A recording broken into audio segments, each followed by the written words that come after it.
ইল্লাল্লাহ লা ইলাহা ইল্লাল্লাহ মুহাম্মাদুর রাসূলুল্লাহ। নজরুলের রহমতের সময় 10টার পর থেকে তাহাজ্জুদ শুরু হয়ে যায়। এখন রহমত নাযিল হইব। কত মানুষ রাস্তাঘাটে হাঁটাচলা করে। আমরা এখানে আসছি একমাত্র আমাদের গুনাহ মাফ করাইতাম, ঠিক না? আমাদের গুনাহ মাফ করিয়া আমরা বাড়ির দিকে যাইতাম। আর প্রত্যেকটা কথা আপনি আমার আমলের সাথে নেওয়া লাগবে, ঠিক না বেটি? যতজন কথা হবে উলামায়ে কেরাম বলবেন আজকে মুসলমান সবচাইতে দাম মুসলমানের, ঠিক না বেটি? সবচাইতে দাম আল্লাহর কাছে মুসলমান জাতি। আমাদের শ্রেষ্ঠ নবী সমস্ত নবীর চাইতে আমাদের নবী শ্রেষ্ঠ, ঠিক না বেটি?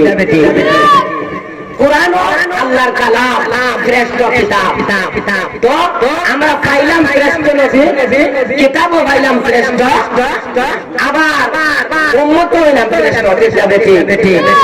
আজকে মুসলমান রাস্তাঘাটে বাজারে গঞ্জে লাঞ্ছিত আর বঞ্চিত হইতাছে।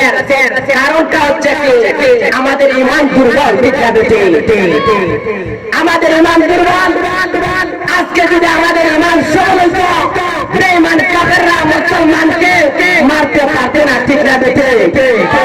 বেঈমান কাফেররা কুরআনের বিরুদ্ধে করতে পারত না, হাদিসের বিরুদ্ধে করতে পারত না, উলামায়ে কেরামের বিরুদ্ধে করতে পারত না, দ্বীনের বিরুদ্ধে করতে পারত না।